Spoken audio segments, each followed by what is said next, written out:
Y'all, get in here, get in here. Blac Chyna's messy mama Toni just stepped into the chat and spilled some major tea about how Jay-Z and his shady management company Roc Nation allegedly ganged up to frame Diddy for all these crimes so they could take the attention away from Jay. According to Tokyo, Jay is also involved in everything that Diddy is being accused of. But Roc Nation does not want all that to be exposed because it could potentially lead to him getting thrown in jail right along with Diddy. What makes this even more disturbing is that not too long ago, Jaguar Wright also accused Jay of allegedly being the cause of deaths of a lot of people and silencing his victims. But now, Tokyo saying the same thing. Now, I know a lot of y'all probably don't take nothing Tokyo says seriously because of how messy she is. But she's been in the industry a long time and she's seen way more than any of us have. So even though she real messy with the delivery, some people still believe that there's some truth to what she's saying. And baby, she's been saying a lot.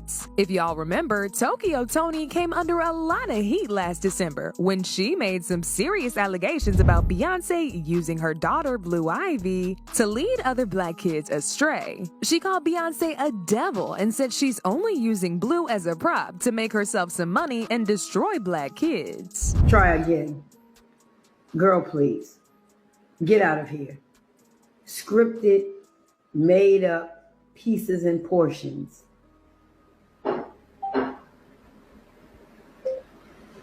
Dear Beyonce, can you do me a favor? Can you go where Aldrich went to the moon? Go there. Build your house there with your husband and your kids. And she go with them. It's all over. Why are you our Black children through your daughter? I don't care nothing about your beehive. Those little demons will get sprayed down with my mouth. Pure holy water.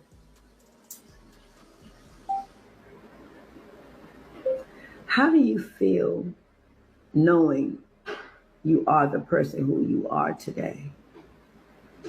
This is not a condemning. This is a fact.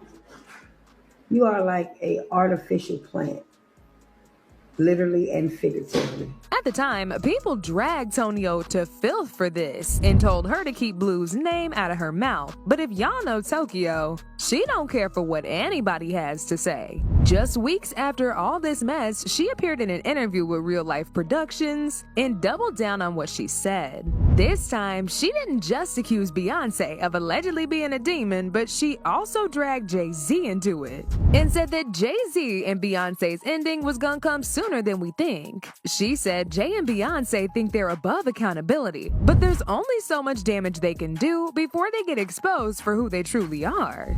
Do you feel like something ever will come for Jay-Z and Beyonce? Like these, like the way, like are they untouchable? They demonic. They're gonna demise on their own time. Oh.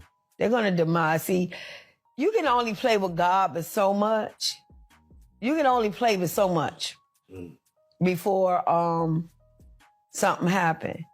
And when he comes, you don't know what order, because he does do things in divine order. So you don't know what order it's gonna come in. See, even down to, I used to like Beyonce. Oh man, that song about the boy, if I was a boy. Oh yeah. But then when I started noticing, I'm like, wait a minute, girl. And then I'm noticing this and that and this and that. And it's like, wait a minute. This is so clear. You are such a puppet, Illuminati. I'm not cuss her ass out every day. Every day of the week, I'll be like, what that bitch do today? Yeah, I fuck with her purposely. I don't like her. Why you don't like her? Because my nieces and nephews adore this bitch. And you're not doing nothing for them. That's why I don't like your ass. Message. She don't do nothing for these kids. We thought this was just gonna be the last of it, but Tokyo was not done just yet because she recently went on IG Live and made some claims about Diddy possibly being innocent and getting framed by Roc Nation to save Jay-Z from getting thrown in jail. This immediately got a lot of people's attention because ever since Diddy was arrested, people have been digging to find dirt on Jay too. Because of his real strong affiliations with Diddy, Jay was inviting Diddy over to his annual Roc Nation brunch every year. And just 2 months before Diddy was incriminated in Cassie's lawsuit, he did an interview where he said there are only 2 people in the world that can call him by his first name, and that's his mom and Jay-Z. And not too long ago, DaBaby spilled the tea about the time that he got invited over to Diddy's house to have a private meeting with Beyonce and Jay-Z. He ain't revealed what this meeting was about, but he did say Diddy took a liking to him, and y'all already know what that means. I was at a party at Diddy crib in LA. This was the beginning of 2020. You know what I mean? Diddy had put everybody else out the crib, like the influx of people he had put him out. But he had took a liking to me in particular around the time, man. It was really, you know what I mean, like putting his arm around me. Right. So he had put majority of the people out, but he allowed me to stay in there.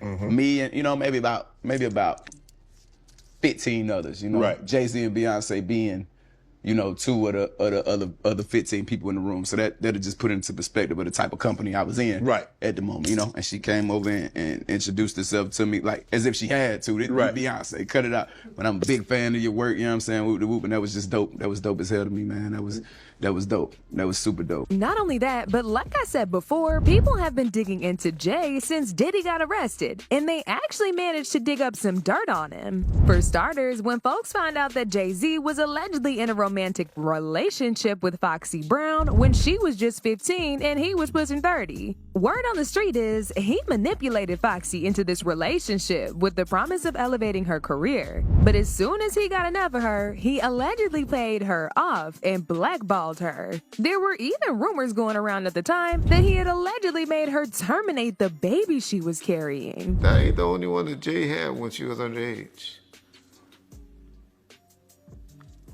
Y'all remember Foxy Brown and Jay? Ain't no woman like the one I got. No one could love you better.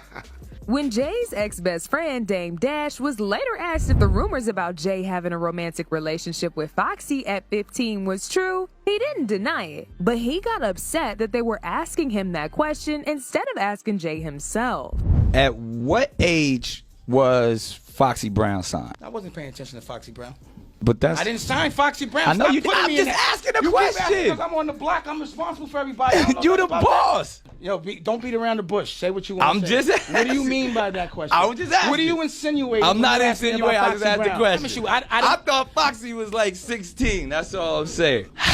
It sounds like you. All I'm saying is like in this industry, when we live in these glass houses. It seems like you got a question for Jay. Ask him. Y'all keep asking me questions y'all want to ask him because he ain't here. Now this is where things get even messier because even though Dame was not having it when he was asked about Jay's alleged relationship with Foxy, he didn't hesitate to spill the tea when it came to Aaliyah. According to Dame, Jay was inviting Aaliyah over to his parties in a desperate attempt to get her in a relationship with him, but she wasn't having it. I guess Jay was trying to get at her as well.